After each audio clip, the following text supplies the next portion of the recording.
Holy cow. All right, well, good morning. Digital Viper, what's shaking?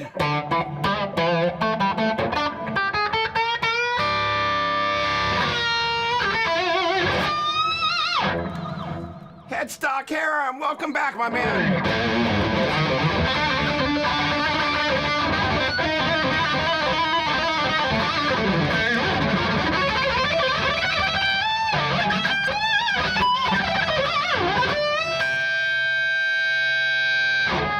Chris, what's happening, my man? Yes, it is. Technically, it is a laminate.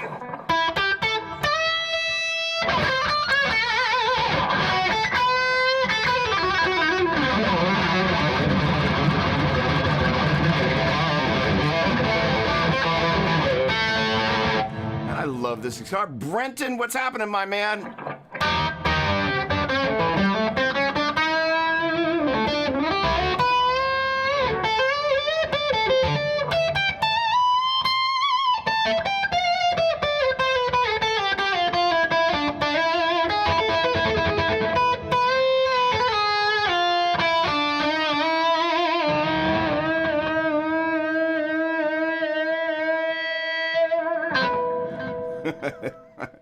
Paul, what's happening, my man? You get a little B flat there, buddy.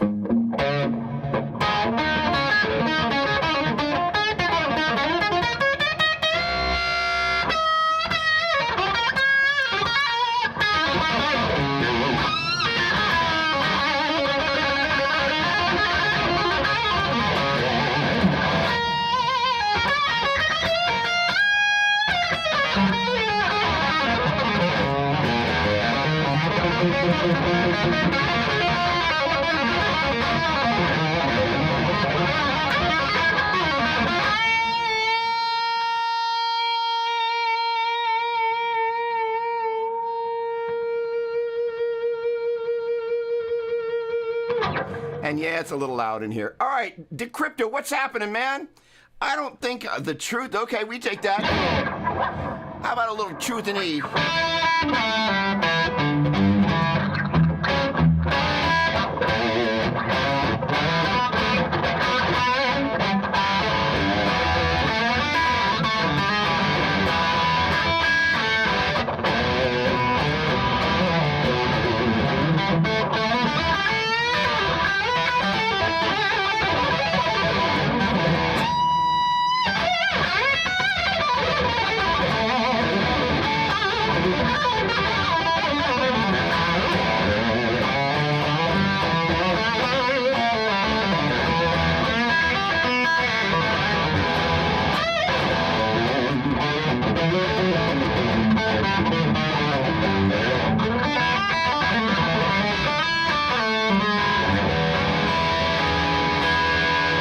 Welcome aboard. Good morning, good morning, good morning. Okay, hey, Nick, what's shaking, my man?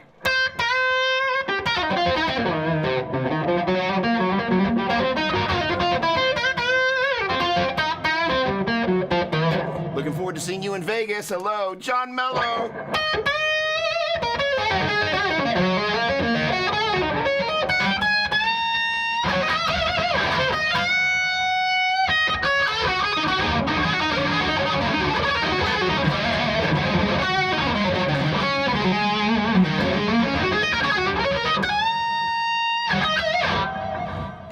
Okay, Jose, last salutation for the morning.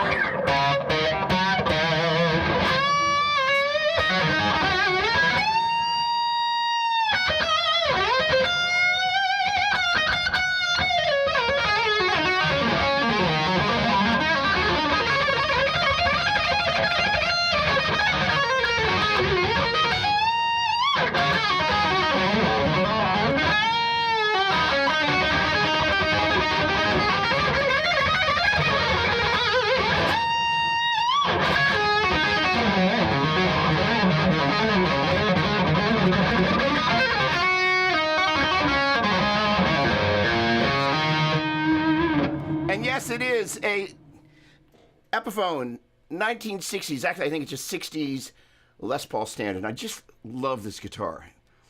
Okay, what's on the menu today? I love that. All right, well, first of all, let's just get right down to business. Good morning, first of all, in case we haven't met.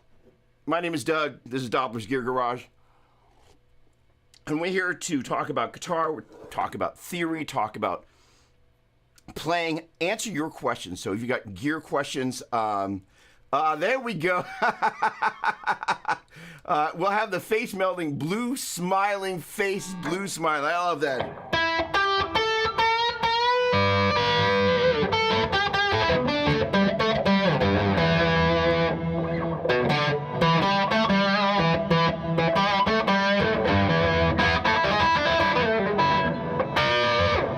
All right, so let's get things rolling here with a little bit of this little bit of business. Come on, time to raise them up.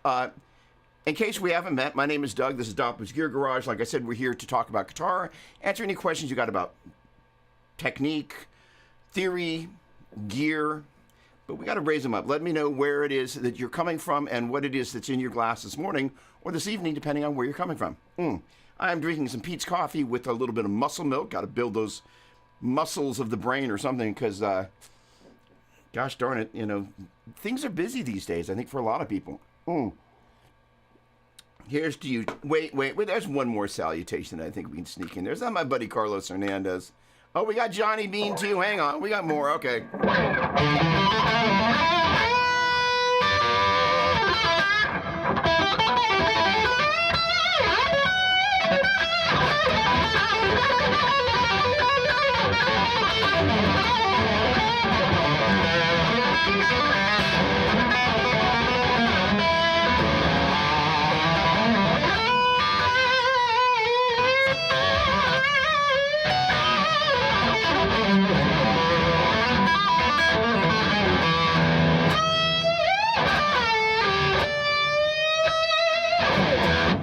Carlos, a.k.a. Los Car, and gosh darn it, Johnny Bean, you get a salutation as well.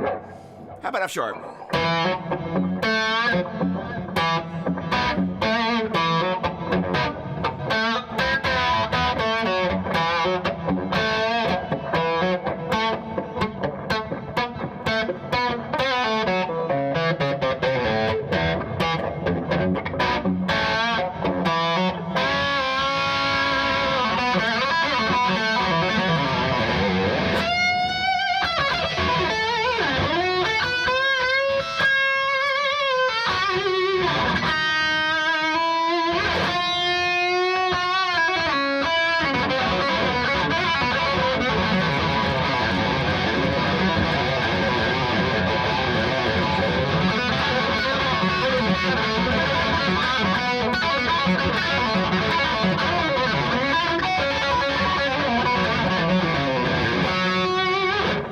Okay.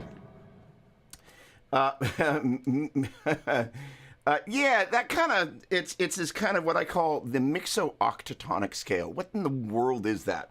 So basically, if I was in F sharp there, so I...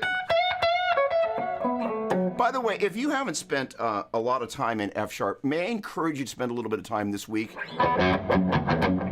It is a great key, as long as you're playing something that has a flat 7. Not so friendly if you've got a natural 7.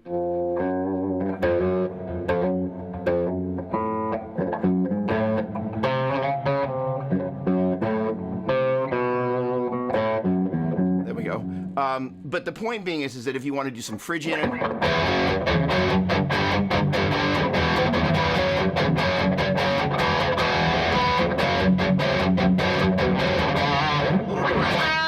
sorry, a little joint.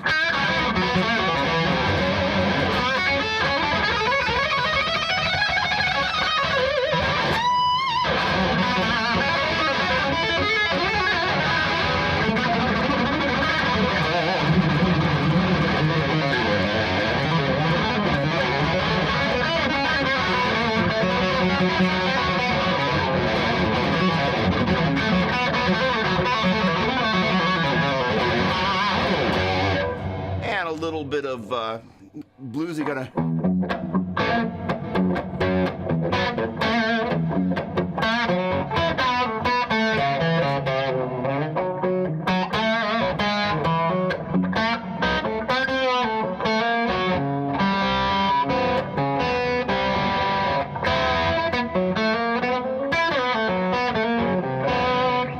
get that G in there.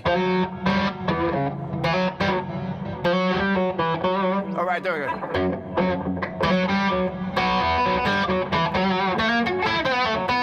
So because it's F sharp, that G's a flat too. But if you're kind of playing this, you can kind of get this little kind of weird little altered dominant kind of.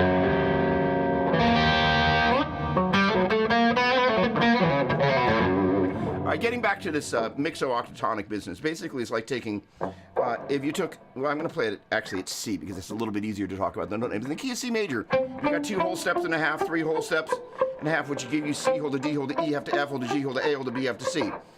And if you were to take that major scale and take the 7th note and lower it a half step, that's the Mixolydian mode. And if you took the 3rd note and lowered it a half step and added the natural 3, you have the Mixo octatonic scale.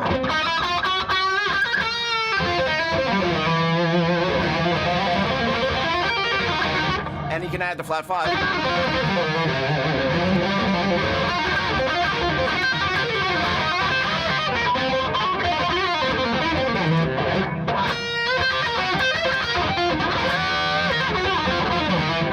So it's kind of like combining the major pentatonic and minor pentatonic, but really what I think about it is a Mixolydian scale that's adding the flat 3. You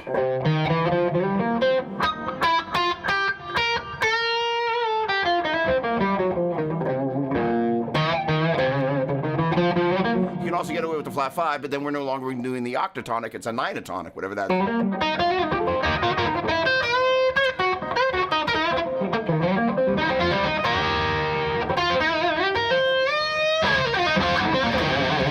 To say,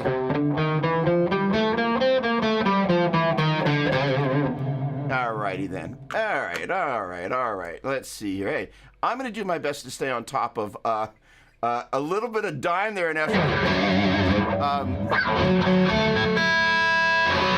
You know, I don't know any Dimebag, although I absolutely. Hey, by the way, did you see Zach with Pantera? Right.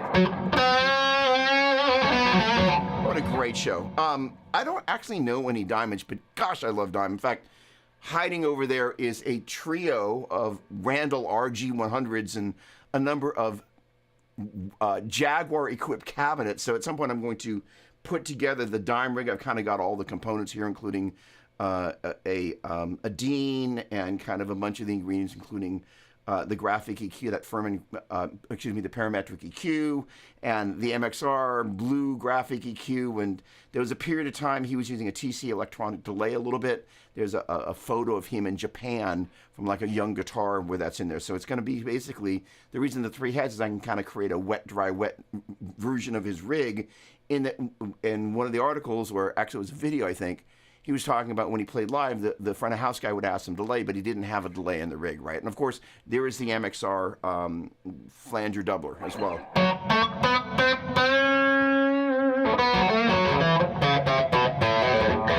But I will take that as a kind compliment, especially coming from you, Paul.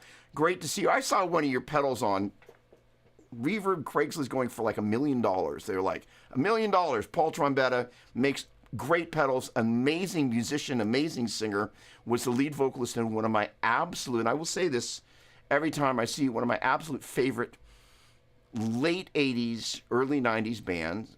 There was Murder Bay, which was the second version, and then there was the Rolling Stones title, gone. All right, in any case, great to see you. Michael Ferguson, interesting how certain genres sound good with certain tones, blues, pop, and wow, your tone. Very kind.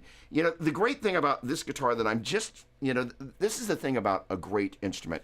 When this thing, it's a $699 guitar, and you heard me going on ad nauseum. Sticky Fingers, that was the name of the band. Going on ad nauseum about this guitar, but it's just like the more I play it, this is one of the things about a great guitar. The more you play it, the better it gets, right? It just kind of opens up a little bit, and if you will, it resonates to your quote-unquote frequencies. And the other thing that's really neat about this is that the way it's just like I can just kind of. So I've got the volume and I've got the volume here. I back it off a little bit.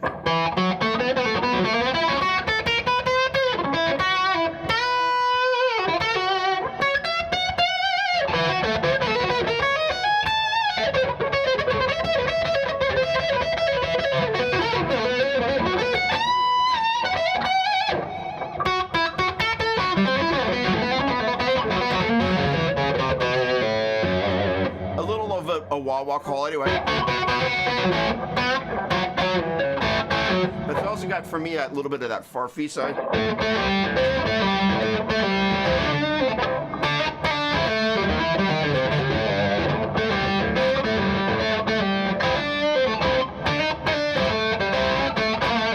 Which is kind of one of those things. I love kind of imitating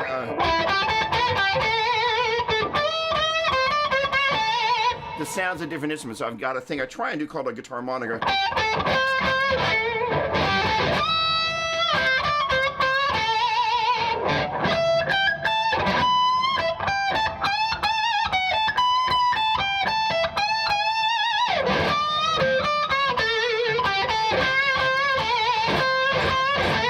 Haven't quite got the harmonica vibrato. That's really hard to do.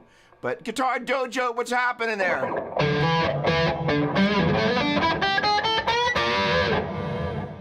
You know, there's only one person I know that's a Guitar Dojo dude. So, good morning.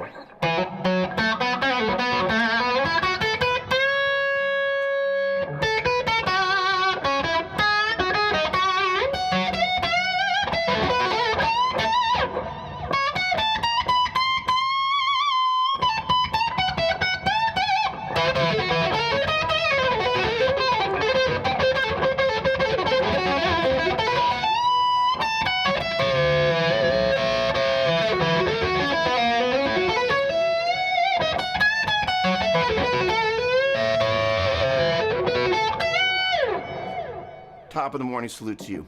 Great to see you. All right. Okay. Juicy. Very kind.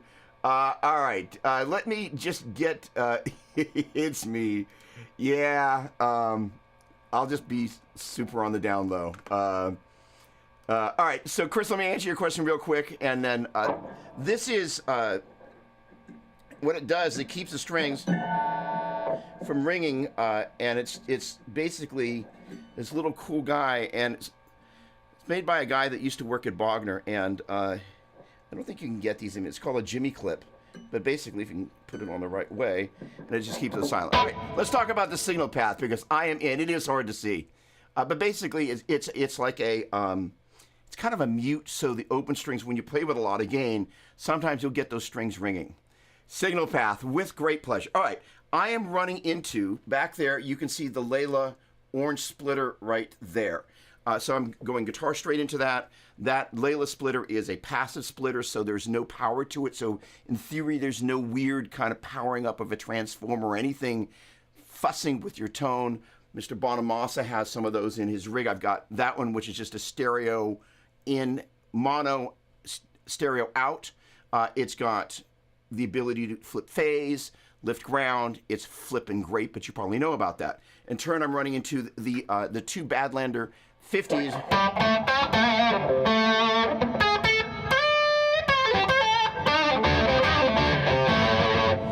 And they're set, let's see. They are set, here is the left one. And I've got a little volume in the room, so you'll hear some of that bleeding in. Here's the right one.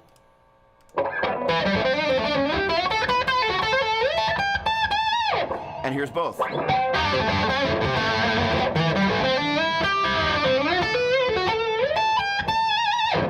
Then in turn, the magic for me is really happening inside console, where I'm running. First of all, let me mute all the stuff, the magic, the fun stuff. Totally dry, right?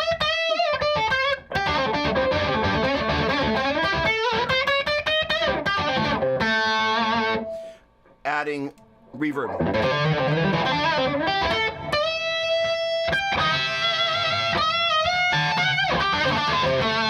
And that is the Universal Audio EMT 140, which of course is the model of the plate reverb that was in Sunset Sound. The plant in Marin. My bad.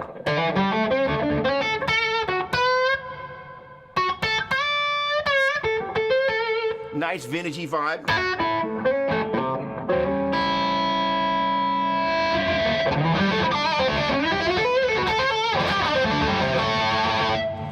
then if I mute that, here's the delay. Well, first of all, hold on, just again the raw. Then adding the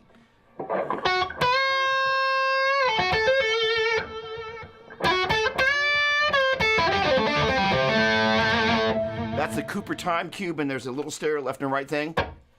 And I actually have, is the other one on? Come on, let me see you.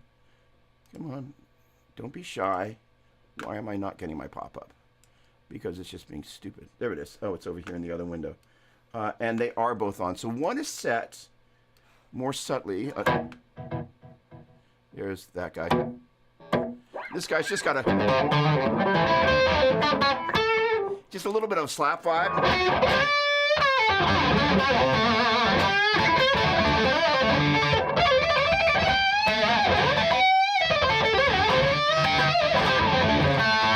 Got that thing going on, and that with that off, here's a.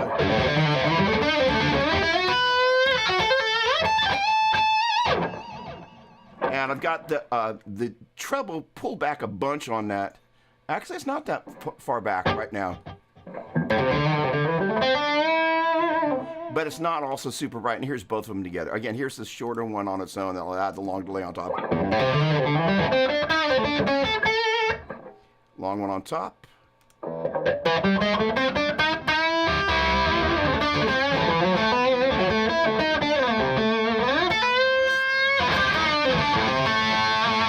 And we are getting some bleed through my talkback mic because I hate wearing headphones and I hate wearing in-ears, and I just kind of love hearing the sound of the guitar in the room and reacting to the sound because that's kind of what we do, right?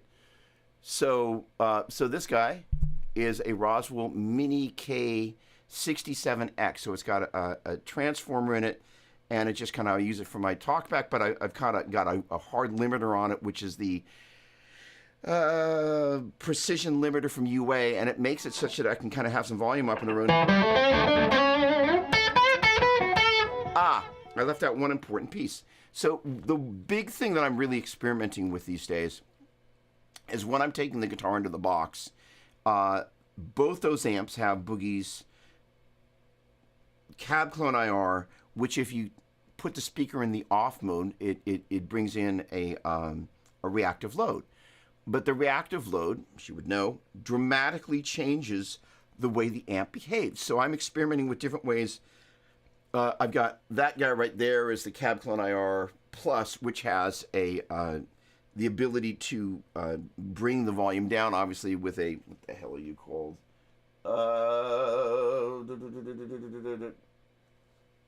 Attenuator. So you're still kind of changing a little bit of the relationship between the way the amp and the cabinet are reacting, but the amp is still seeing the actual load of the speaker cabinet, and it behaves very differently. The other thing that I'm getting ready to put into the mix here is there is a cab that is from the good people at Mojo Tone, and I, in a box, have the Celestion Redbacks, which, as you would know, are the 150-watt Celestions that, in looking at the speaker curve of the classic Lead 80 and the Vintage 30, they're actually very, very close. And so the idea is those sit in an isolation cabinet, so I can turn it up as loud as I flip and want, but I can isolate that, and then I can hear everything in the studio monitors. And it works really, really, really well. I hope that was helpful. Great to see you. Huge influence, but you knew that. So I won't belabor the point, but like shortly, huge. Great to see you.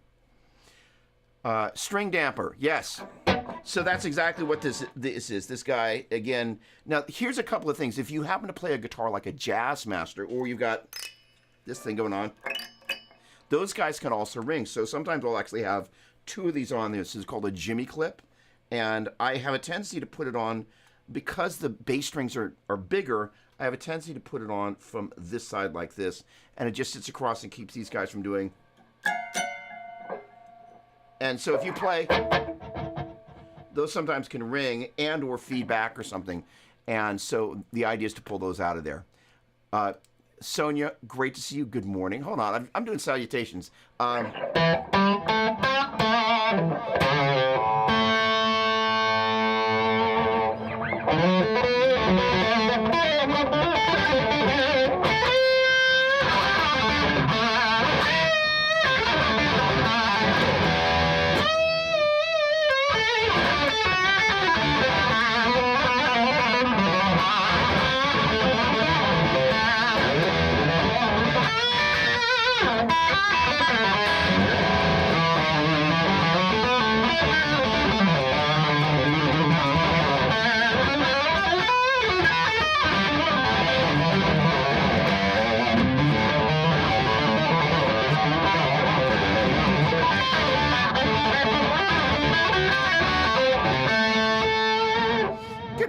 Sonia.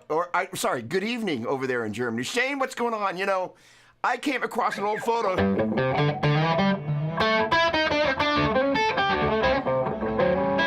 From one of the CMSs. I've got to send it to you. Going through old hard drive stuff. Awesome. Handpick waving. I love that. Come on. All right. Layla Splitter is one of the things I can't live without. They are phenomenal. So here's the thing. For those of us that have multiple amps and are kind of looking for solutions of how to kind of work with them in pairs, Chris, last week you asked, kind of how do I kind of connect two amps? Do I run a delay when I'm in just one of them? And again, just for those of you that might have missed that, the two little baby boogies over there and over there, basically I come out of one, I come out of the effects loop of that, I run into a stereo delay that's basically the Andy Timmons delay reverb pedal that of course is his very special halo pedal. And that allows you to go mono in and stereo out. So then in turn, one goes back to the return of the first amp, the master amp, and the other goes into the return of the other of the effects loop, that is, for the slave amp. And the great thing about the way those amps are built, which is a little bit different than most boogies, is that the master volume is before the effects loop. So you can use the preamp section and the master volume of the first amp to control the tone and the volume of the second amp, with the single exception of the presence controls. You want to make sure the presence control is set on both of those amps. But that's one of the ways you can kind of go into one and split it. However, if we wanted to do something like what I'm doing here, where I've got the two different amps, and specifically I'm working on the demo that I still haven't, I went to shoot the video for the guitar. It's a $699 guitar, but I kind of keep going a little further down the rabbit trail. And just a bunch of happy accidents happened. But 10 o'clock last night, I went, I guess we're going to do it this next week. But the point being is I kind of fired up those two boogies with that box, and I kind of went, oh man, I just literally got, there's a sound there, right? And I kind of had paired them before, but as I really sat and played with it, I was like, oh, this needs some investigation. And the great thing about a great tone,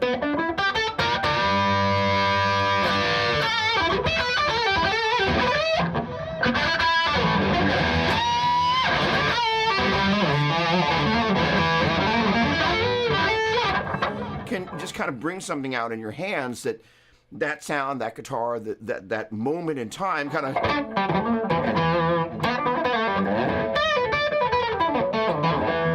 and all of a sudden this whole little pentatonic hammer on and pull off thing, I started doing things that I don't normally do, which by the way, for those of us, I'd say about 99% of us, like, I'm always fishing, right? I'm wanting to do something I haven't done before.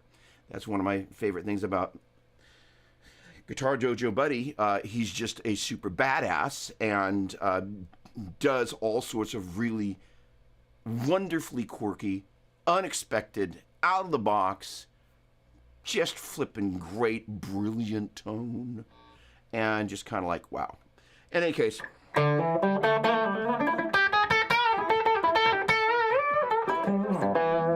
and it's this little slidey in the,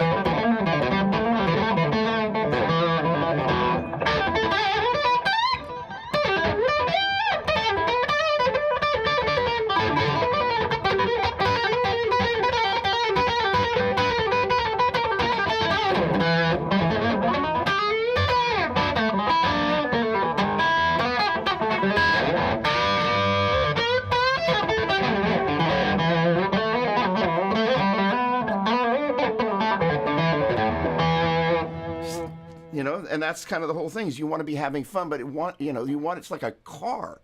You want to get in, turn it over, and have it take you someplace that you haven't been before, unless you're wanting to go someplace that you've been before. And there's nothing wrong with it, right?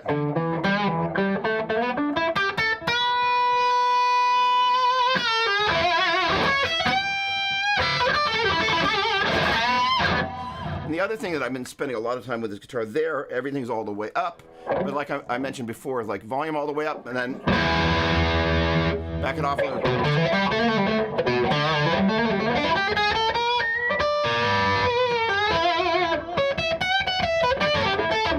It's got this kind of slightly, when you do it right,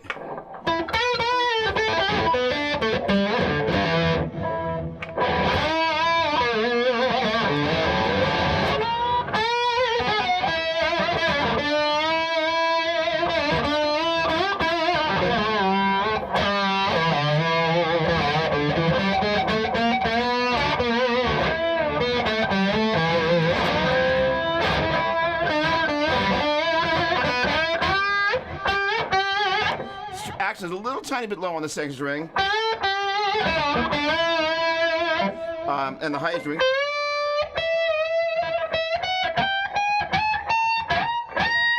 You can fret it out if you're not careful.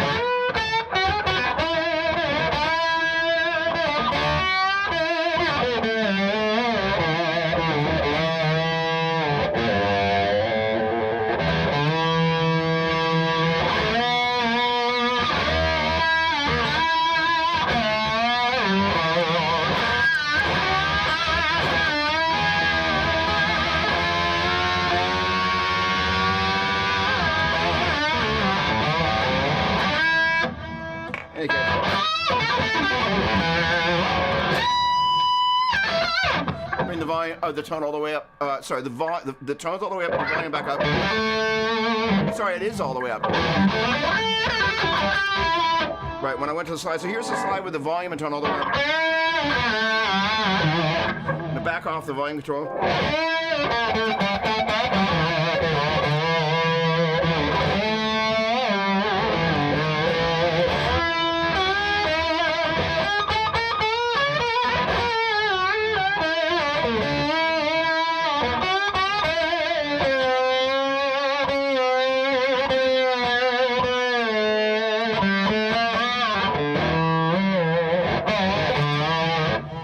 Pretty tone. All right, so now I'm going to do kind of the same thing, but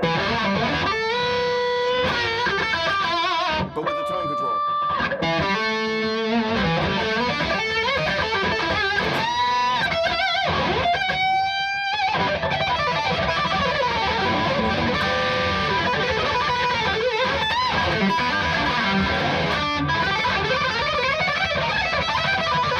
If you want to take just a little of that edge off.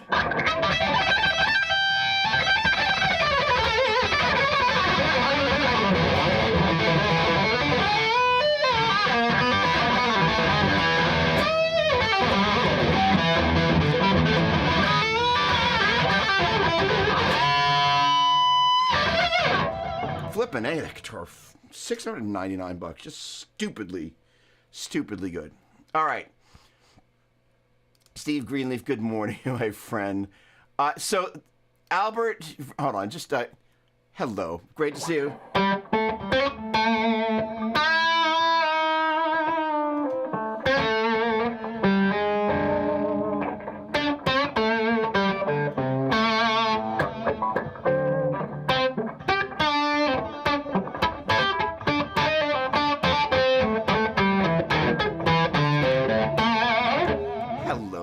Buenos dias, muy buen amigo de muchos años. Albert, so the crazy thing, I've gone crush.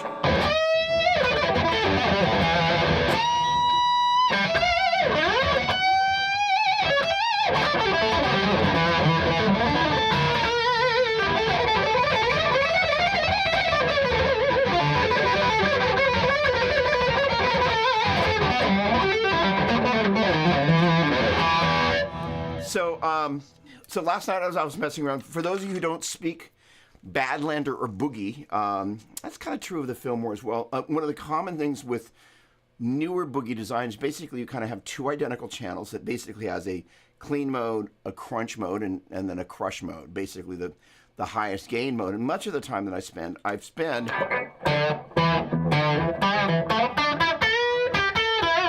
in the crunch mode, just because then you're kind of manipulating the power amp section of the amp, and you get, well, we talked about this last time, and I've talked about it a lot, but this power amp overdrive, which is part of the magic of an amp, and if you're, it's not until you kind of go, oh, that part of that sound is part of what, when you listen to hear somebody like Eric Johnson, you hear there's something earthy about that, and that's because he's manipulating the power amp section of the amplifier, and not just kind of, although he does use drive pedals in the front, he's also kind of got the amp up, so the power amp section is doing some work, which is part of the magic. And it gives it that...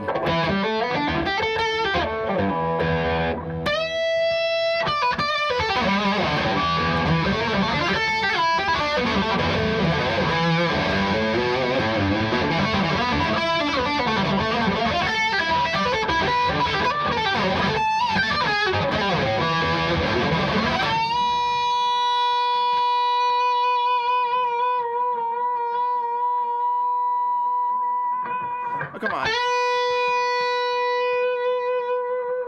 not. Okay. Some sustained notes were not meant to happen. The point being is that extra kind of, you get some sag that's different from the compression you get at the front end with a lot of distortion. Power amp compression is just a very beautiful thing, and it really, it's one of the most satisfying. Arguably, if there was a thing that people could describe about historically what they don't like about modelers, it's that feel of the power amp just kind of going. It's a funny thing. The amp has a certain swagger that you can feel, and you kind of go. You can't necessarily describe it, but you're just like, and it's not just that it gives when you kind of play, it's just kind of, it dances, the way the notes get embellished. And I know it sounds very kind of, oh, it dances, but it, like, there's something about when you play a note, you can hear that, not just the raw vowelness of it,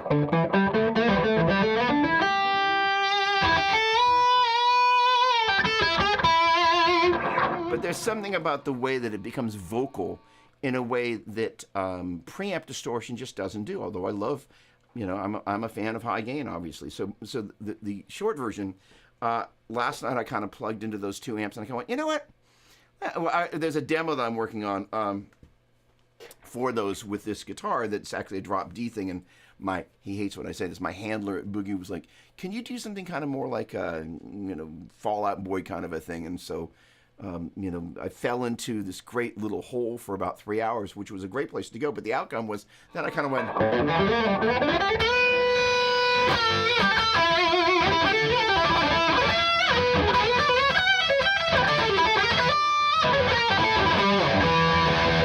I kind of went, oh, I haven't done that on those amps. Not like that.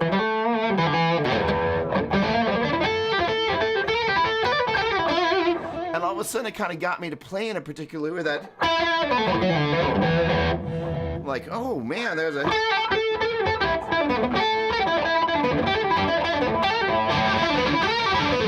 Obviously, the more gain you've got, the little easier to.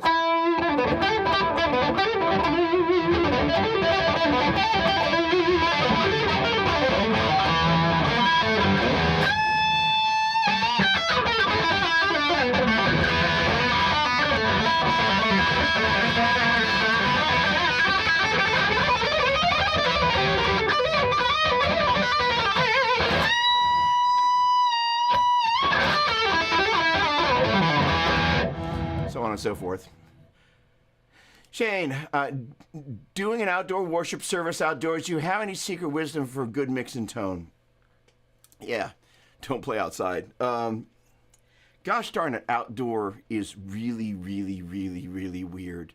Because you get none of the reflection that we're so used to. It's kind of like playing in a space that's all the walls are kind of like foam, so it just kind of gets sucked up. So one, I would suggest creating a couple of patches where you've got more reverb than you would normally ever think about using, and just to kind of create a little bit more of the ambient space. I wouldn't go hog wild on the delays, but the reverb will fill up a little bit of the quote-unquote empty space that you experience with that. If you're using in-ears, I would suggest dialing up your tones with your ears in and just kind of going, okay. The other thing is maybe, if you've got an expression pedal that's lying around, the fulcrum is gone into hiding for the moment.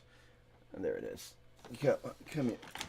Basically have an expression pedal where you've got more reverb than you'll ever need, and then be able to dial it back a little bit such that you can kind of do it to taste. If you find that once the band starts playing, you're kind of like, oh, I need a little bit less, or maybe I need a little bit more once everything starts playing, because that's what's so strange is you get none of the sound coming back at you. Even if you're used to playing in, with in-ears, you're still used to the sound and the space, and you can feel it with your body. That's one of the things about, why a lot of players, in addition to the instrument, like the guitar, there's a thing. Years ago, I opened for this band, Dawkins. Amazing guitar player in that band, by the way. George Lynch, one of my favorite guitar players. He was actually the guy that got me into playing metal. My buddy Amir had Breaking the Chains, and I just said, well, let me listen to that. And George had this great hair. I was like, oh. Put it on. I was like, oh. I had to give it back, but I basically stole the record. but just the vibe, and the feeling of the sound and whatnot. So when you're playing, you want a certain response from the guitar. So on that Dawkins show, I remember the sound in the PA. The guy that was doing front of house sound, I remember I could hit notes, and I could feel the pickups almost kind of leap. If you've got dogs, I've got dogs. Melissa's out of town, and my dogs love seeing me in the morning. They're so excited, so they kind of leap towards me. They're like, they can't wait. It's really adorable. But the pickups kind of do this leap thing when it's really loud in the house. You're like, oh, wow, my guitar is dialed. You can literally hit a note. You can feel them responding to the SPL, the sound pressure level in the room. You're just like, wow. And I just remember that happening at that venue. And part of that is because it's a closed space, so the sound is bouncing and reverberating in the room. And if you think about it, the PA mains are facing away from you, in front of you. So what's happening is the sound is bouncing against the back wall and coming back, and the pickups are responding to it. It was flipping magic. It's one of the greatest feelings ever, and I still remember it so clearly. Steaming my glasses this morning, by the way. Great question. 100 watt full stack for Jesus. Come on, bring it on. For those of you, I'm really pretty chill about all this, but I do actually play at church. So one of my church rigs was a JC120 and a TSL Marshall head. And so I would take the 412 cabinet and a 412 cabinet and face that against the back wall. And it was this very long, wide, really nice sounding room. So I would face the 412 cabinet against the back wall and get this great spread. And the sound was really a neat sounding rigging. I was really purposely kind of going for that.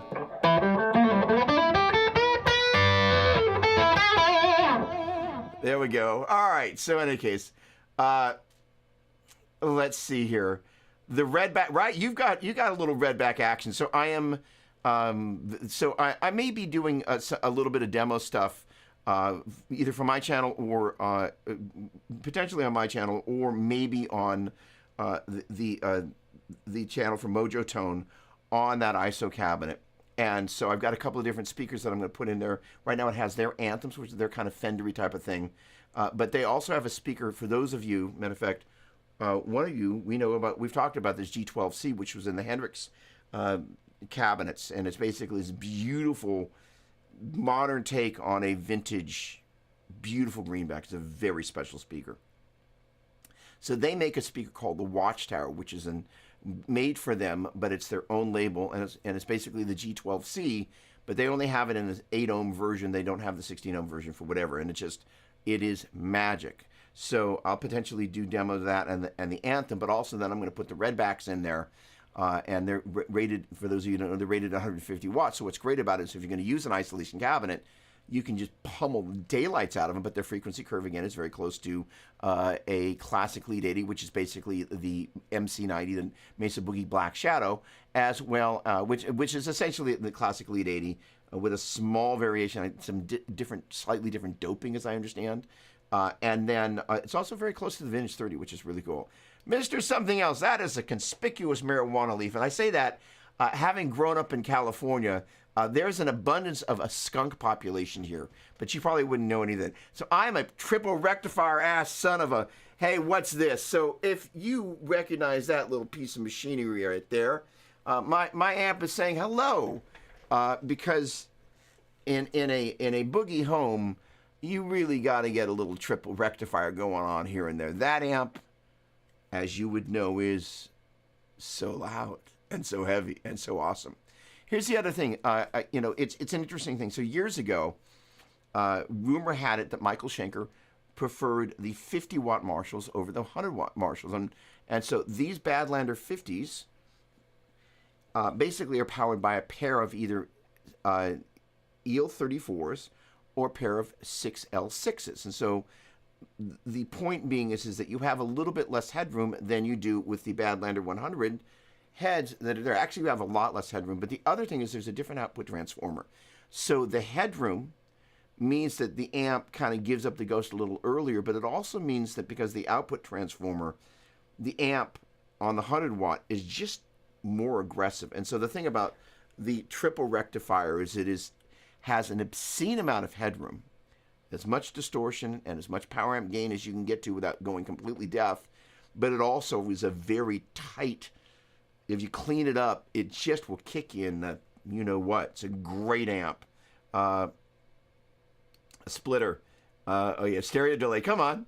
Hey, I don't think we met. So, Mr. Something Else, good morning to you. I'm going to raise it up one more time. Okay.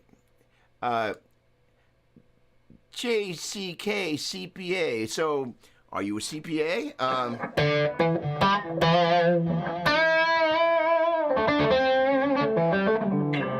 I lost my tonal center.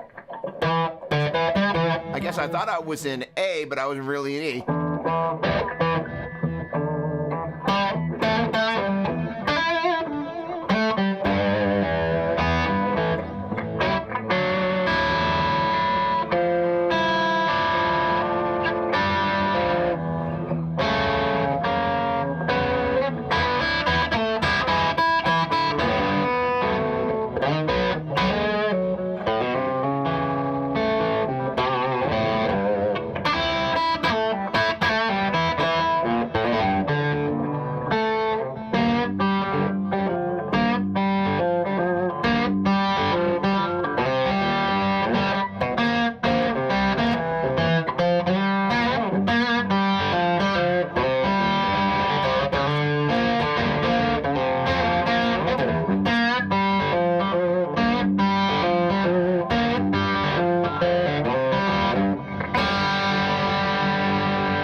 Oh, man. That's way too much fun. All right. I resemble my comments calling this man a gear nerd. I resemble any comments calling this man a gear nerd. Well, welcome. You know, one of my favorite things about what we get a chance to do here is we're gear nerds, we're theory nerds, we're guitar fanatics, and so welcome. I love to record a plain signal out of the guitar and listen to the real amp while playing Layla, plus a clean buffer is ideal for that. So for those of you who don't speak buffer, and that is a very wise counsel, there is a certain amount that your cable is going to change the tone from point A to point B. And so there are a couple of things that are about that comment. First of all, going straight into the amp, and we talked about this last week. Let me turn off all the good. Oh, I turned off my reverb. Oh my word, I didn't have all my grease stuff. Come on, get to the right window. There we go.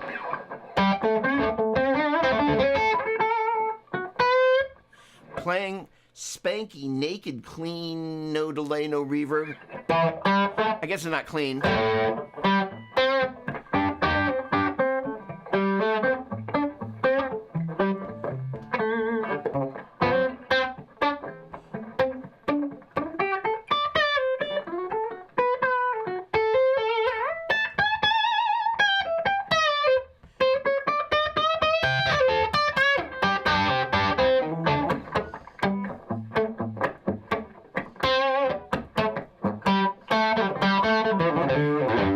But it'll get you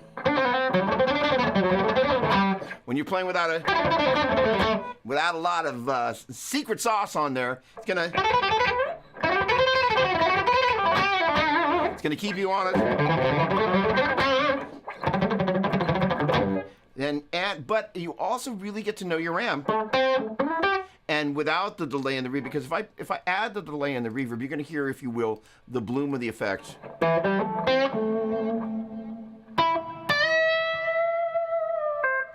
And I kill all that.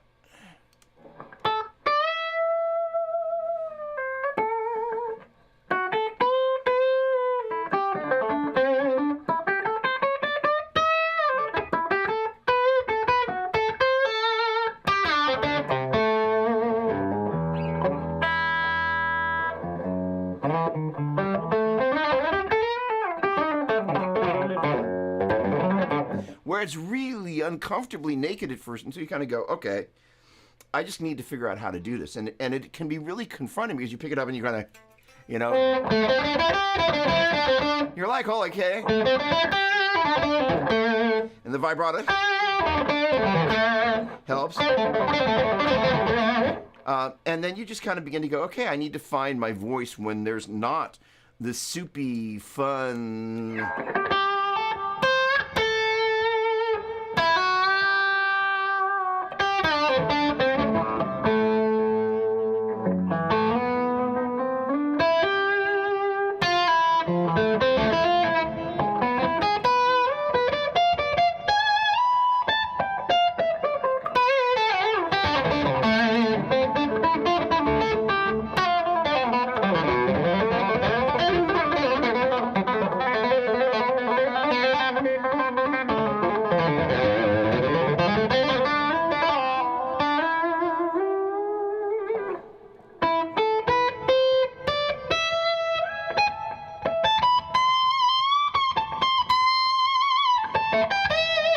But what you learn in doing this know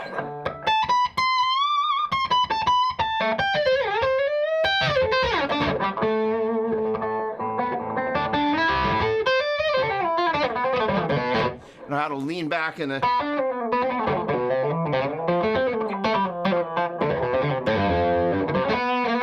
know how to get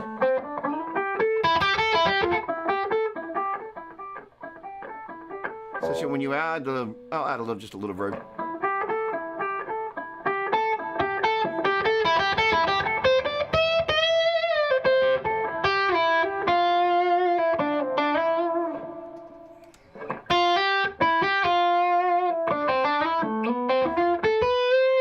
So, to Sonia's point, it's really beneficial to just kind of get, hey, let me just wander around without anything plugged into there. So, that is a no delay and reverb. Mark, good morning. Loving. Oh, gosh, that was a minute ago.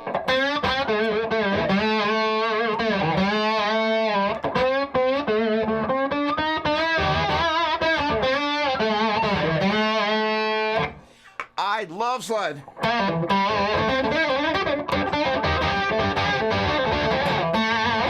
Gosh darn it. Delay doesn't always got to be dub style in a serious way. All right, awesome. No stairway. That is kind of, so technically, this is it's got a little bit of flame to it, but it is a veneer. So that is to say it's some sort of, it is a maple, piece of maple, or it's actually technically, I think it's a matched pair of pieces, but they kind of somehow laminated on the top. So it's not quite, as groovy as a traditional kind of a maple slab on top of a mahogany slab. But gosh darn it, the maple does add something, and this is just a beautiful sounding instrument. I just love it. Dennis, good morning. How's it going, man?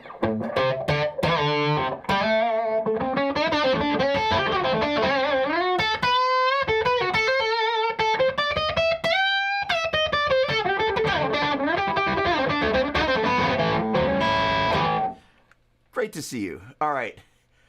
Throw some Octaver on it. I do not have an Octaver handy. That is upstairs in my bass case, and I'm famous for running off camera, so my apologies. No Octaver today.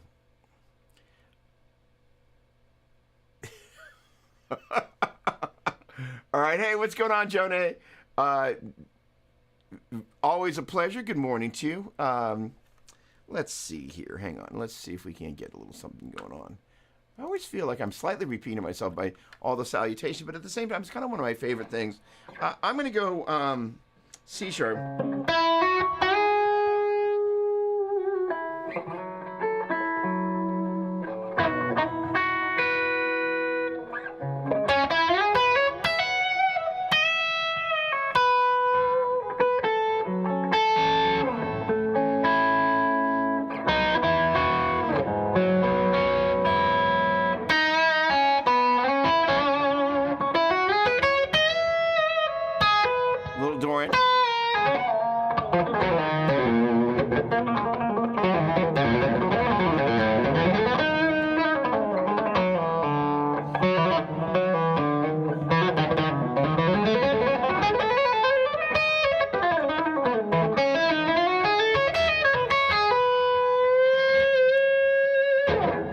hello. Always a pleasure. Thanks for tuning up. Thank you. I love this red guitar, so thanks so much. Daniel Henry, come on.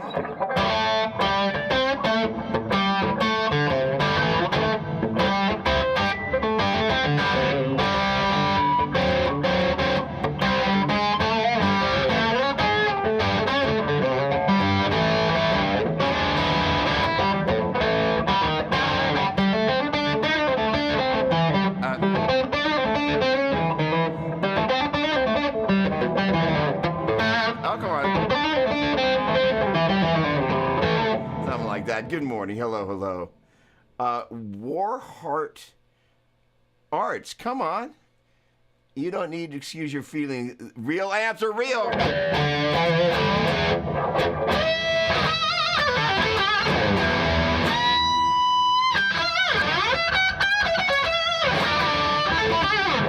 That's right. Good morning to you, by the way.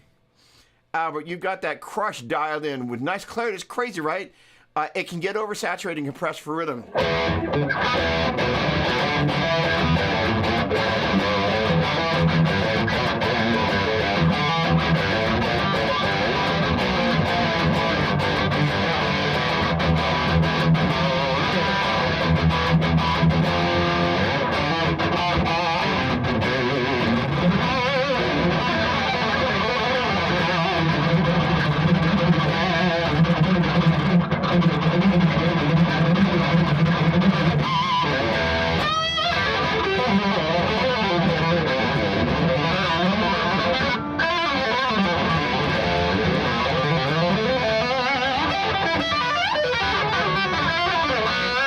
Sorry for the F sharp.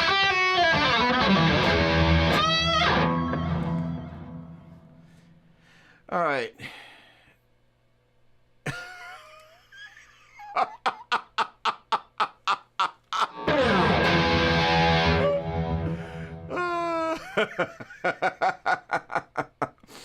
Okay, then. That's probably the funniest part of my day right there.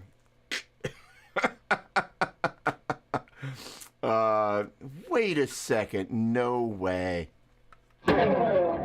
Oh, gosh. Kenny Z, what's going on, my man?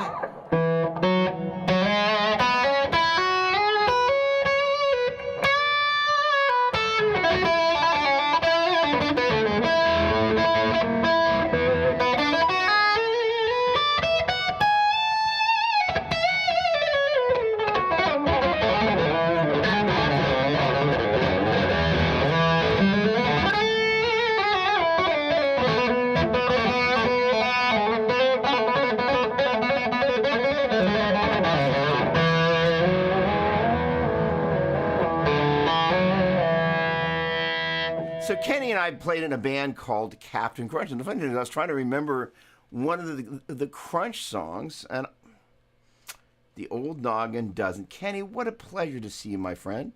Are you, you worked for Gillig. Are you still a Gillig phantom? And thanks for the shirt. We need to reconnect, my friend. What a pleasure to see you. Great to see you. Great to see you. Try the precision. You know, that has the gate in it, doesn't it? That is, I've heard about those. I haven't played through one yet, and I look forward to it. So I'm going to chase one of those down. So thank you for that. I appreciate that. Terry, good morning.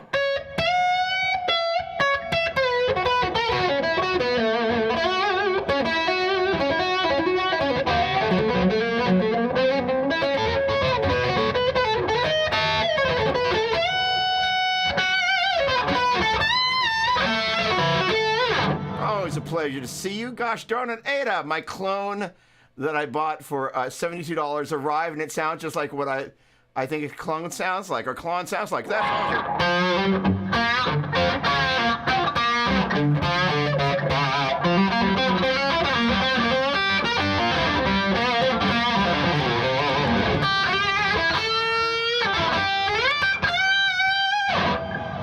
gosh darn it. Well, great to see you.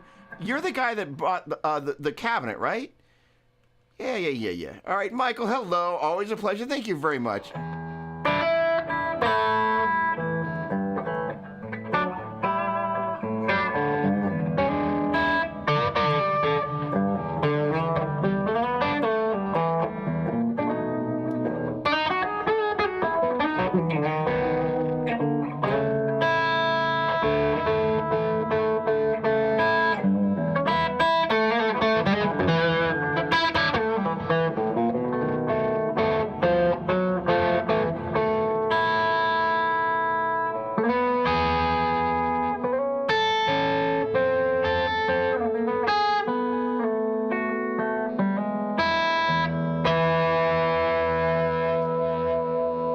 Good morning. All right. I use the buffer to make up for the lowered impedance going into the two inputs at once. Aha. So I kind of started to talk about the buffer thing. So if you're running a long, all right, first of all, this little splitter here, one of the things that's great about it, that's the Layla, what the heck are you called? P-split, and then there's a P-split stereo. But the P-split, because it's passive, it doesn't mess with your tone. And the other thing about it is that it's just a very clean. It sounds basically like just running into the 1 amp, except you're running to 2. However, there are times that when you start running cable, at this point I have an 18-foot cable headed to the back line, and then I've got 10 feet going out there. So, that does start to change the tone a little bit. And so that's one of the reasons why you would want to use a buffer in between potentially the guitar and that splitter there. So point taken. The other thing is that, it's an interesting thing. The idea of using a buffer is that it keeps your tone, quote unquote, pristine. And the challenge is when you use, the more cable you use, the more it has a tendency to drop some of the high end, and it also drops some of the clarity of the signal. So a lot of the boogie gear that's out there, there's a buffer in pretty much everything. So the effects loop, the idea is maybe you're going to put a delay that's, on your pedal board there, and then you're running it in a loop. Well, they have a buffered effects loop, knowing the fact that you're going to be running all this extra cable there. And so it's trying to keep the impedance and the levels and the tone all beautiful there. So yes, and yes. We need to have an extended chat about buffers. So thank you for bringing that on. Griffin, I have a Black Mountain guitar slide ring I need to send you. Doesn't fit me. The funny thing is, I first of all, this is my number one go-to kind of a...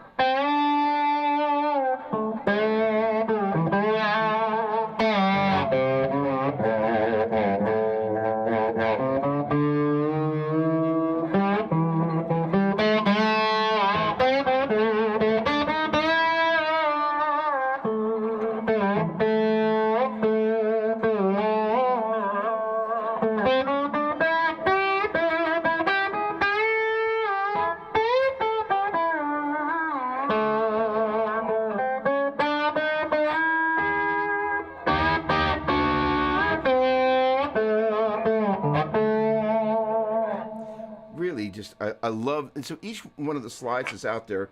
I'm not going to go through a slide demo at the moment, but they each have their own character and the way they respond to the string and the way when you touch it. A slide that's a metal slide. Oh, I'm getting so tempted. Down the rabbit trail we go. If you play through a metal slide, it has, wait for it, more. Well, that sounds nice with that tone.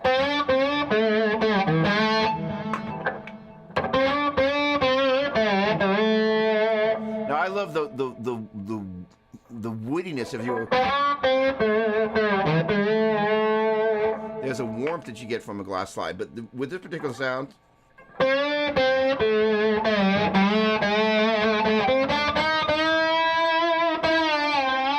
I can tell I've got the control down on both the volume and so there's the volume and right. So you can tell it's a little bit more muted.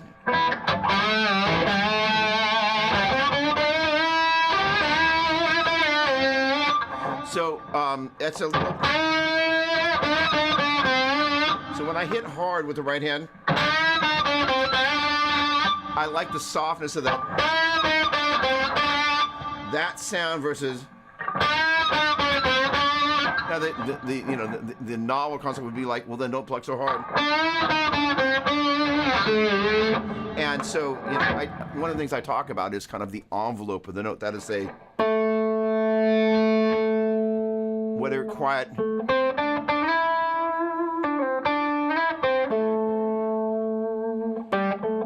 The way the kind of note, not just it blooms potentially,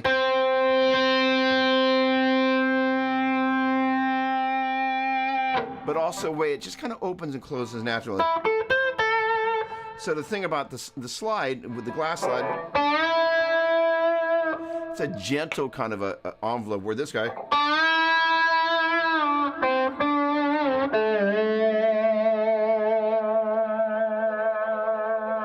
it's interesting, this seems to have a little bit more sustain. It does have a little more sustain. Interesting. There's more mass to this slide, so it changes the way that the slide interacts. This, by the way, is not like this guy. This is kind of my favorite kind of Dunlop shape. It's a kind of not a full, the tall one, because I find it's a little bit easier to get around. But these two slides are just about the same exact size. This one's a little tiny bit smaller, but just very slightly so. But it's actually a really cool sound. I have to remember that. Thank you for that. All right, gosh darn it. Griffin, always a pleasure. That would be great. Thank you very much. That's very thoughtful and very generous of you. Okay, Michael, what's happening, my man?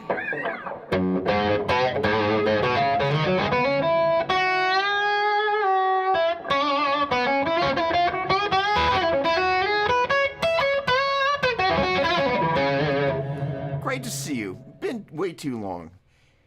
Pleasure, pleasure, pleasure, pleasure, pleasure.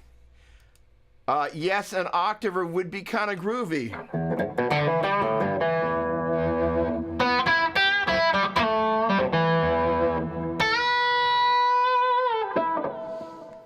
Note to self. Okay, so thank you. And so what we're doing is, again, I'm capturing everything. The microphone, which is just basically floating up in the air about there, just barely out of frame, because I hate the idea of having a mic visible in the frame. And the last time I pulled it down. But that's all going into the UA Apollo 8. And in turn, I used to use two different applications. I used to use Restream as my multi-streaming application, but they were having a problem connecting to Facebook, and just like it's one of those things with the technology thing. It works perfectly one week, and the next week you go to do something because you're expecting it to work, and all of a sudden all hell breaks out, and just everything you're trying to do doesn't work, which is really incredibly frustrating. So there is a multi-streaming component in my go-to, can't live without it application called eCam Live, ECAMM Live. It's a Mac-only application, but basically everything that I do with video, I use that. And so basically I use that as I run my cameras into an ATEM Mini Extreme ISO, such that if I wanted to do a little bit of this, hi, or a little bit of that, hello, wait, there we go, a little bit of that, I can do that. And I used to have a foot switch that I had kind of hooked up so I could toggle that stuff with my feet. So all of those go through an ATEM Mini Extreme ISO switcher that I can also switch between those two by hand like that. And then I was just using the mouse on the ATEM system control. And that's really nice to be able to have those different angles in case you want to, change your presentation of whatever it is you're doing. Say, for example, we want to talk about,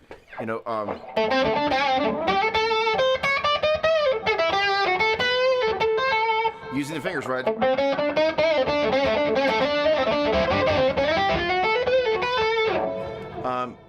And it's certainly nice I got to get my foot switch back up. I think the battery died.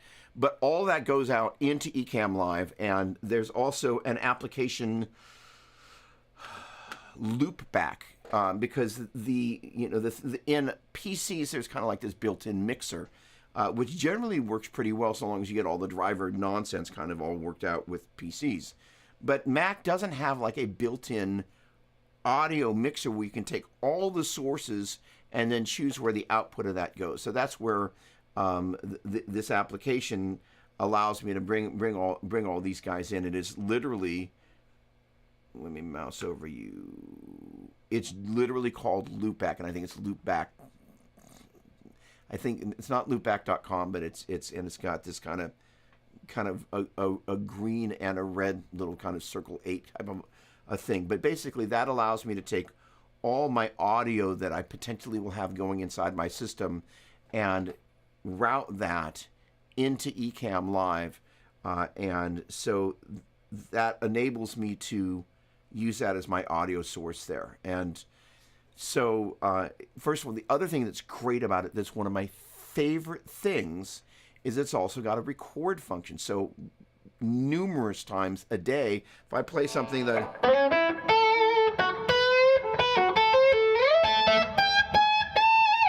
and I'm kind of like, oh, I got to remember that. I just hit record, and it allows me to capture that. You do end up with a bunch of space junk, but that's a different problem. Generally, I go through, if there's something that I'm not going to use, I'll trash it. But then I go and I'll create little labels for it. And what's great about that is it's literally kind of my video hub. And there are some filters where you can kind of adjust the pictures. So normally, if I'm doing a video, in post, I'll go in and adjust the color and do some color correction there. But this is just kind of coming off the camera, just adding, I think there's a LUT in there, and then I do a little bit of adjustment. But it is a really, really effective tool that I swear by. Ecamm Live, ECAMM Live. It's phenomenal. And they're really, really good people. And so the audio and the video signal are being married through and coming out of there. So, like I said, when Restream kind of took a dump on me, I kind of like, well, let me just... So I'm able to go to Facebook and YouTube from inside the application. You just set it up, and it was really easy to do. I flip and love it. Thank you very much. And awesome. Brett, what's happening, my man?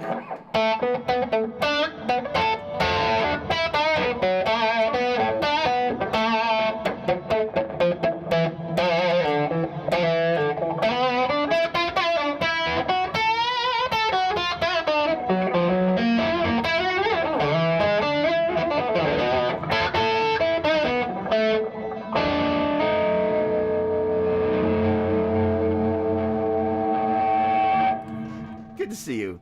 Kevin, I haven't forgotten about you, buddy. How goes it, man?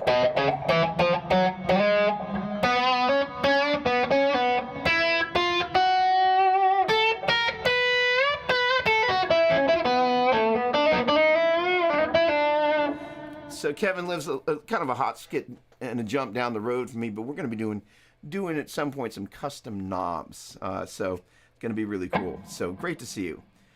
Yes, the entire precision drive is fantastic. My brother face and red heart shaped red heart. That's awesome. Love that. Eric, what's happening, man? You sounded great. That clip you were playing the other day. Not that the other ones don't.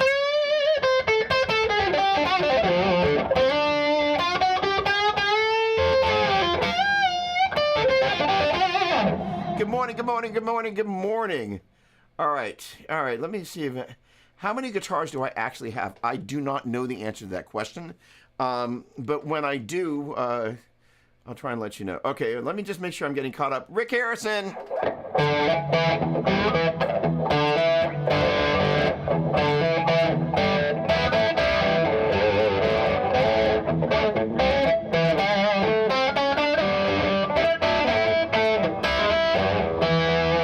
All right, good morning to you. Good morning, good morning. Always a pleasure. Everything is great. Thank you very much. Rafa!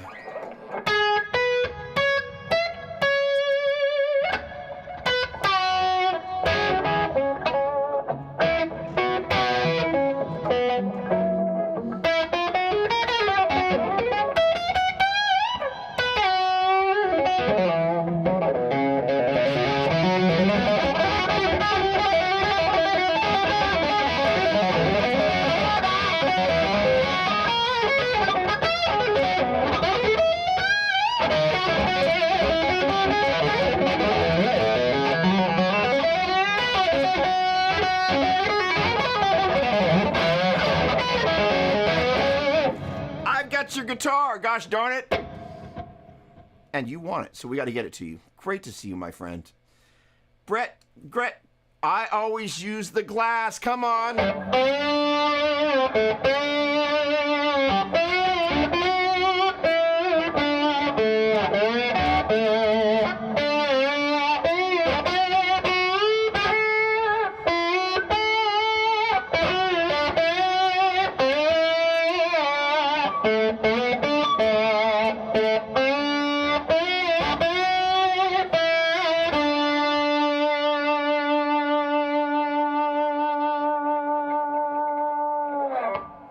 Right? Gosh darn it. Great to see you. I missed you, my man.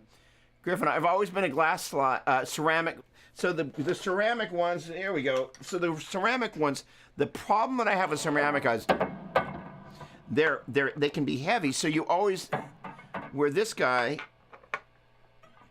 you'll hear, I kind of like the sound of the ceramic. It's got a,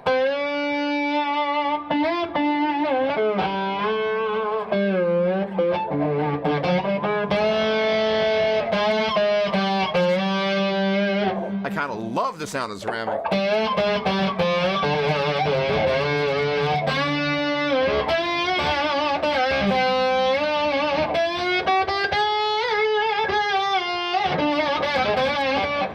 But they're heavy, and you get that sort of a sound, which is really kind of like, I discovered kind of using them in the studio. I'm like, you know what?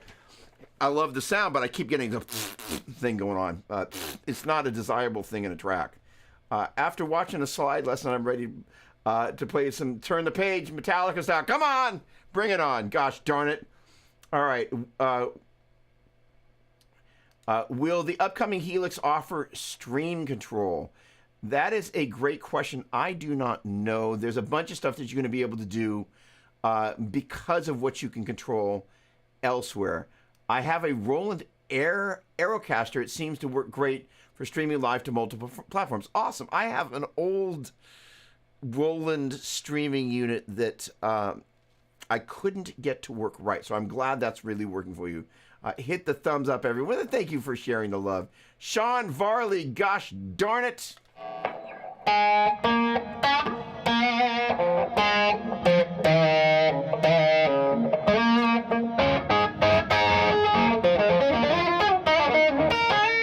Well, gosh darn it. Congratulations and thank you.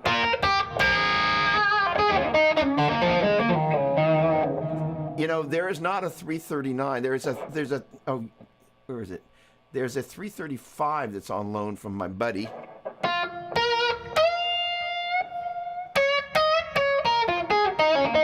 But there's not a 339 in my world, so congratulations. That is awesome, awesome, awesome. Way to go.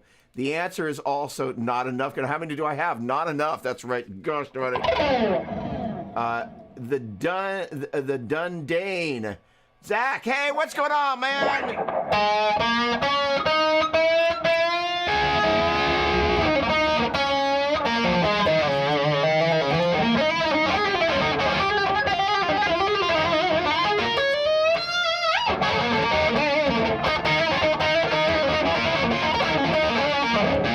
Great to see you, my man. You know, there is a video, I meant to reach out to you, that I did about our conversation. We ran into each other in front of Safeway.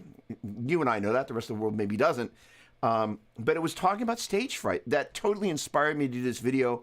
It's on my YouTube channel. Please watch it because you totally inspired me. I was like, you know what? I need to do something about this. Eric, what's going on?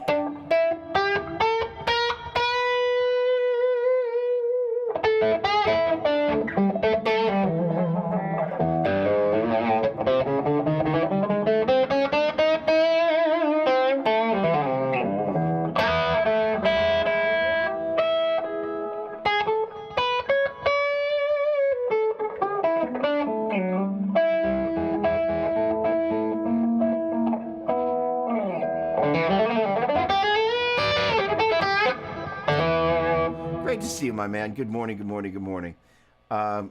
Okay, good. Oh, awesome. Thank you very much, Brett. Really appreciate it. Did you ever get to compare the Tone Master FFR to the Tonex? No, I did not yet, and that's kind of I seem to have not been able to get the Tone Master FR here. And there's a certain amount of begging that I do, and then I'm like, I guess it's not going to happen. So I did not. So that reminds me, gosh darn it, it would be that time. Hold on, wait, hold on. Let me get my P's and Q's managed. There we go. It's that time. Hello. Hello, hello, hello. That's right, it's that time. All right. This is a great question. So, first of all, it's not that my graphic EQ is shy. The question here, first of all, do you notice any difference in tone between amps with a slider EQ compared to a knob EQ? And the answer is absolutely.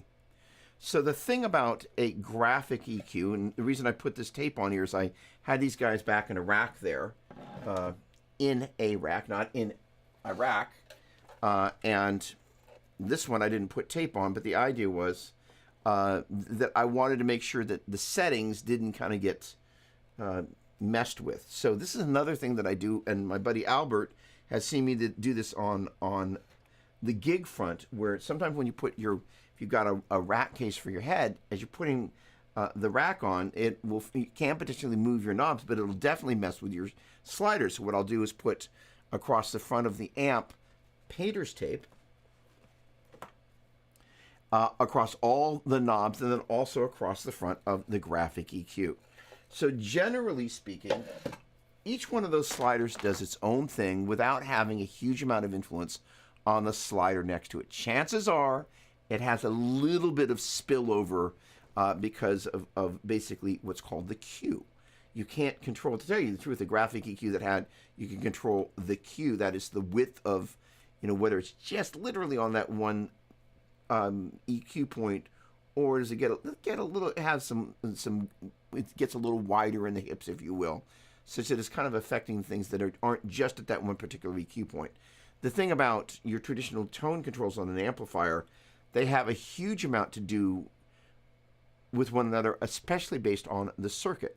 So the way that boogie amps work is that basically, as the signal flows downhill, the tone controls, or most boogie amps work, the tone controls are in series. So what you do with the first control impacts all the others. So they're unbelievably interactive. And if you don't know how to dial in a tone, it can be very frustrating. And ironically, like for the Mark series amps, generally you have the bass control almost all the way off, and people think, oh, I'm going to go for that big boogie low end. And they turn the bass control up, and they're like, oh, my word, this is a disaster. And they don't know how to kind of, get out of that scenario. So it's a great question. So the one of the things that I did, my dear friend that's my handler at Boogie, I'm not the only person that has done this with the Badlander amps, because one of the things I love about the Mark series amps, like those two right there, is they've got the classic Mesa Boogie EQ. That's something that they didn't bring into the rectifier series for whatever reason.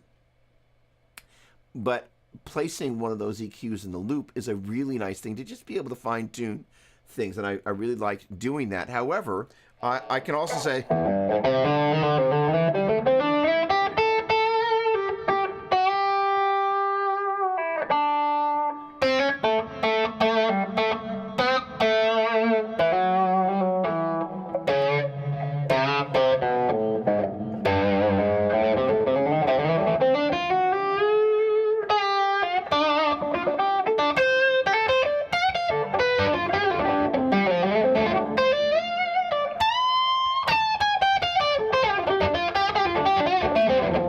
I don't miss having it in there, and so I'm getting really comfortable without having it in there. So I guess while it was really cool for a period of time, I'm kind of getting very used to not having it. All right, typically, how often do your amps require tube placement? I got to tell you, Chris, it's like you're reading my mail every week with your question. I just love it. So if those of you who don't know, I just need to give Chris another shout out. Basically every Friday, and I mean every Friday, shows up with some just great questions. So there's an amp over there. I think the better question these days would be, how many amps do I have? Because I've been in the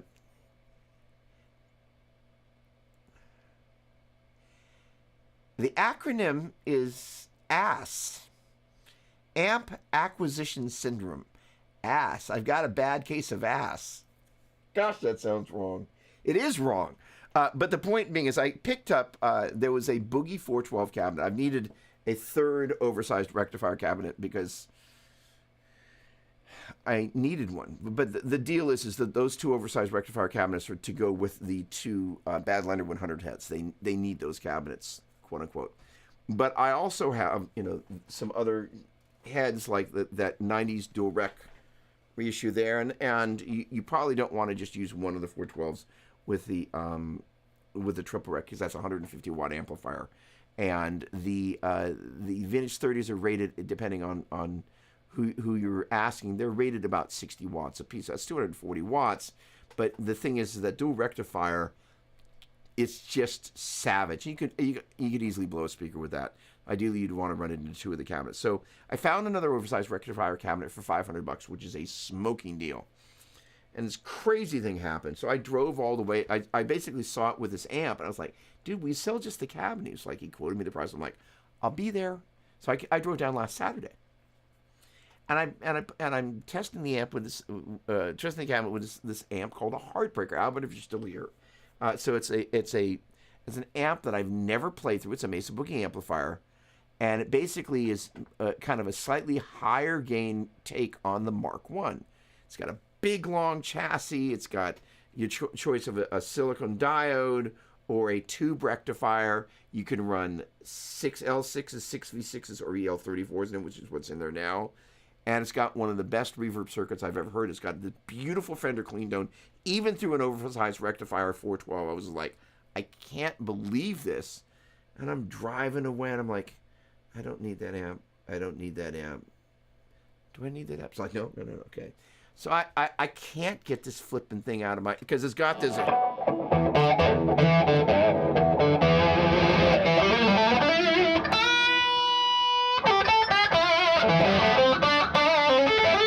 Unexpected modulation. I'm going to grab the pick here. I'm going to pull the tone back just, well, I had the pick. I got another one. I'm going to pull actually, I'm going to take the tone control is going to be all the way, but I'm going to, again, back off the volume. Going to.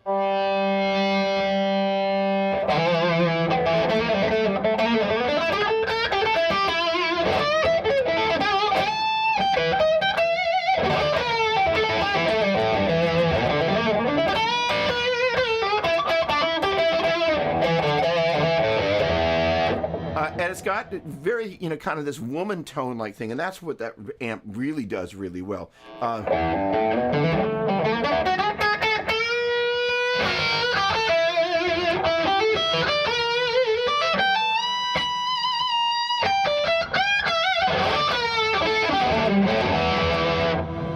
And so I'm lying in bed, I'm like, all right, maybe he'll trade something. So I had an acoustic guitar. I was like, all right, let me send him an email.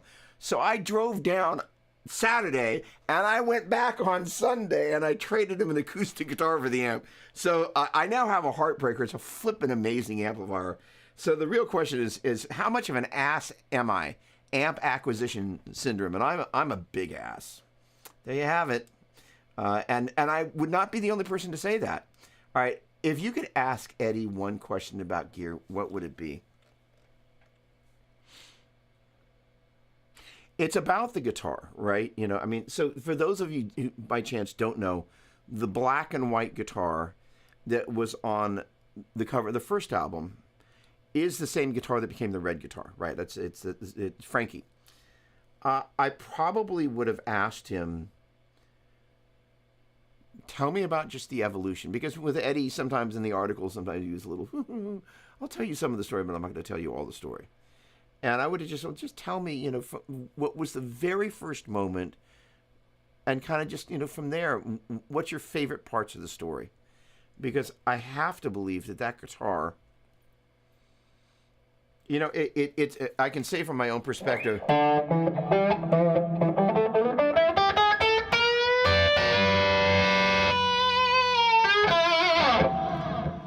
a guitar will reveal parts of yourself that it's a tool for opening what's on the inside and bringing it out. And this guitar has done more for my playing in so many different ways. I can't really put it into words. It's shocking. It's a $699 guitar. It's just like, but it has. And there's so much I've learned in the process of playing it. And it's so, you know, like last night was just kind of that moment and kind of.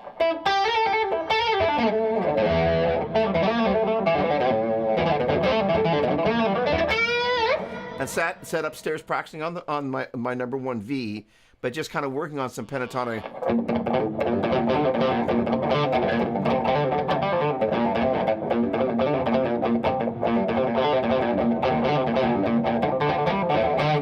So on and so forth. That should be.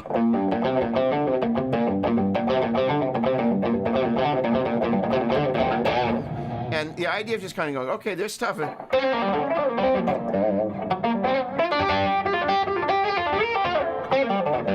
That I'm going to be able to do that. Last night I just kind of got that little hint of it. I'm like, oh, okay, this guitar. So that journey with Edward, it would be great to kind of know what that guitar potentially told him. Like, you know, there's a video of Eddie playing through a Strat, and he just sounds like great Eddie.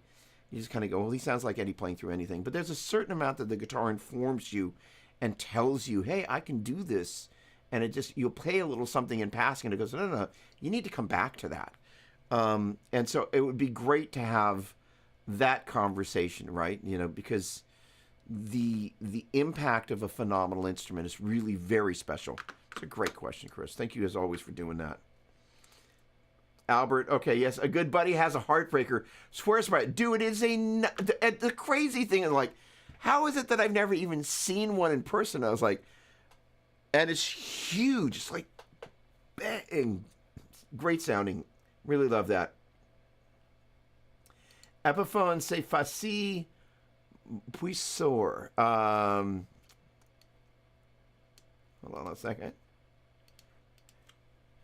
I think, yeah, I'd say that's going to be, let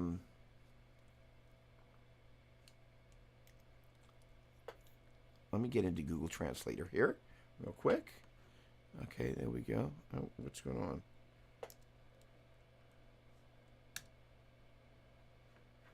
Okay.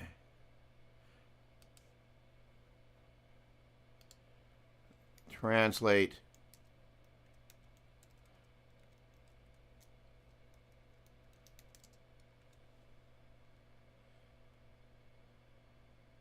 Epiphone, what are you doing, kid?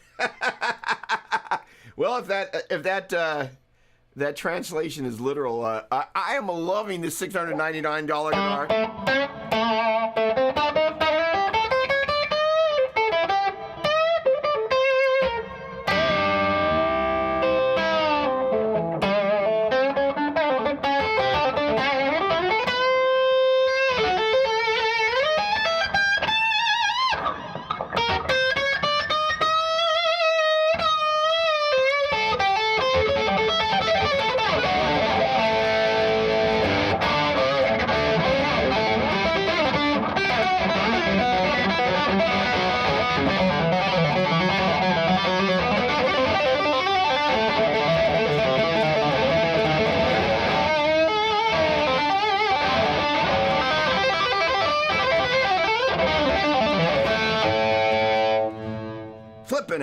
Holy cow. In any case, I don't think we've met before, so it's, I think, Elas.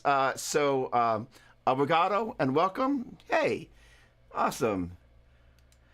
Thank you for, oh, awesome, thanks. All right, would someone benefit by starting a music business, buying wholesale or taking gear off your taxes? Would somebody benefit by starting a music business, buying wholesale gear and taking gear off your taxes?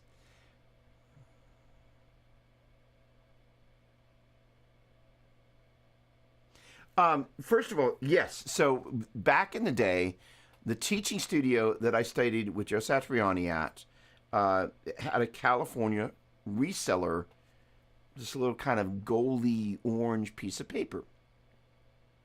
And that allowed me to order stuff through and for the store as a reseller. And it meant I could order anything, and it enabled you to, first of all, purchase that stuff. Ideally, you're supposed to purchase it in theory for resale. But if you have a reseller's license, it enables you to get stuff without paying traditional sales tax. Because the idea is it's business to business, right? You pay tax on your business, not on a B2B transaction. At least the way that stuff works. So you wouldn't pay tax on the stuff from manufacturers back in the day. That may have changed since then. But the point being is that it means that anything you could count, and you want to do it legitimate. It's actually kind of tax fraud to kind of go, hey, let me screw the government. But the idea is anything that you actually choose to, like, hey, this is going to be something that I could potentially resell. And, lots of stores carry inventory that they don't sell everything. But again, the goal is to not defraud the government, that you can go to jail, federal penitentiary. It's not a place you want to hang out. It's not you might get a lot of time to practice guitar, but it's not really the gig you're looking for. But if you, actually set it up to actually be able to buy and sell gear, it's a great idea. It's a great way to be able to kind of have gear and they kind of go, all right, I'm ready to sell it. And also be able to have a business where you're kind of, doing that. So yes, I think that's a great idea. And I remember when I was about 15 or 16, one of the conversations Joe Satriani had with me was about kind of depreciating gear. That once you bought a piece of gear, if you bought it new, each year you could kind of take off some of the depreciated value against your taxes. So Mr. Satriani knew about a thing or two, even back then. He was like 24, 25. He was really young. Yes, guitar. Awesome. Welcome again. Nice to meet you. I'm going to believe that this is Portuguese because it looks like Portuguese, but all I speak is obrigado, so that's about all I got. In any case, also an EVH version hypersonic FR, $100 cheaper than the Tonex. Oh, interesting. I didn't know about that. Thanks, Nick. That's great to know. Awesome. And it's always sunny in California, also known as Sundeep. How about knee flat?